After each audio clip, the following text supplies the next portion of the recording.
Mga kababayan, recently on Vegas Pinoy Report with Kuya Rex right here at PHLV Radio, we featured a special report about the Mental Health Awareness Month.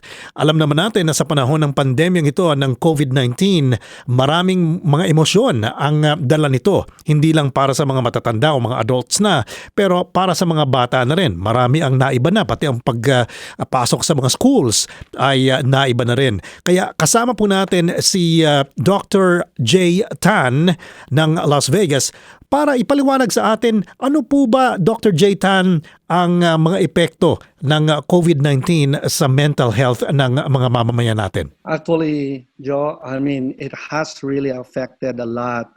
The stress level of people parang tumaas. And in my practice even, ang dami kong nakikitang anxiety at saka depression.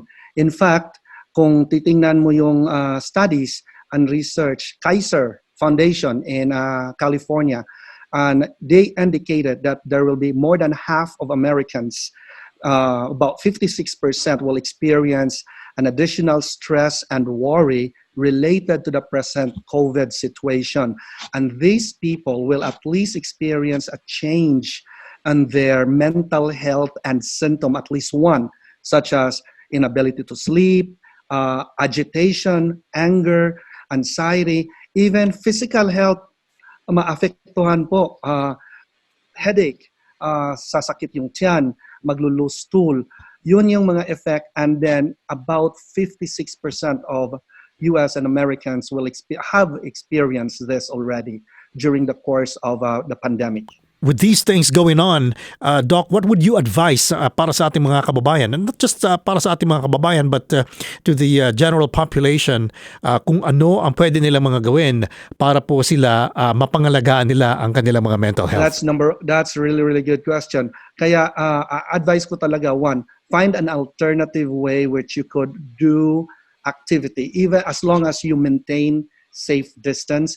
Activity to yourself like walking, daily routine, establish it, get out, get that sun into your skin.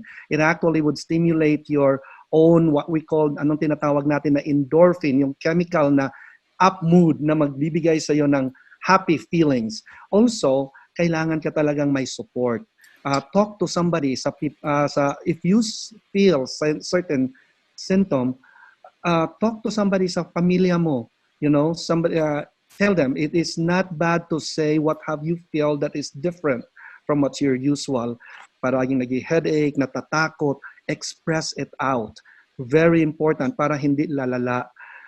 In fact, social support, Joe, is very important. Kaya lang yung social support natin sometimes is a concern kasi sa social distancing din. But find a way to talk. You have your cell phone, do FaceTime. There is more personal way to talk to closeness and establish that closeness. Dr. Tan, alam ko po meron po kayong practice dito sa Las Vegas, being an advanced practice registered nurse practitioner na nag-specialize po sa mental health and psychiatry at pati po sa behavioral health and wellness. Ang eye care psychiatry po ba ay merong mga programa ngayon para makatulong sa ating mga kababayan during this pandemic? Yes, there's two things going on, Joe. I would like to encourage those people. And I don't mind, race, age, ethnicity, or, especially Filipinos, Asian American also. Even, my practice, eye care psychiatry, I'm extending some help, even if you don't have insurance. Make a schedule. If you felt like something is going on, you feel depressed, my changes, mga symptoms, you have thoughts of killing yourself, because that can also happen, seek help. And there you are. One of the program that I run in my clinic, which I extend to PHLV, is that if there's anyone, even no insurance, see me, make a schedule. I will not charge you. I'll help you out, especially in this time. The other part is the international part.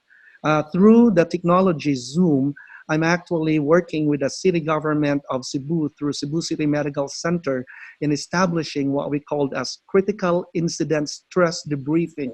This is a small group of about 6 to 8 people, frontliners, and I will do via Zoom a telehealth as well as a therapy so that they could air out what they've experienced in taking care of COVID patient, especially experiencing death, which can bother and create symptoms of anxiety and depression. So that I'm actually building up, and it may probably start pretty soon in 2 to 3 weeks, and that we have done already. And Doc, ang buwan ng Mayo ay Mental Health Awareness Month, and nataon naman na nandito tayo sa pandemyang ito. Ano po ang inyong mensahe para sa ating mga kababayan?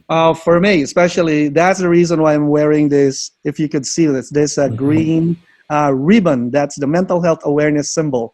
So it is very important, and it's very timely right now, as the physical and physiological effects of pandemic is parang nagwi-wane down na. What will happen is mental health. So if you feel differently from your own routine, your sleep is affected, those symptoms would show up of fear, anxiety, stress, irritability, seek help. There is help. There is nothing to be ashamed about. About mental health is as true as physical health, but seek help. There is help, and you'll be on your way to recovery. Well, nice to have you here, Dr. J. Tan, on PHLV Radio for this special report. Maraming salamat po.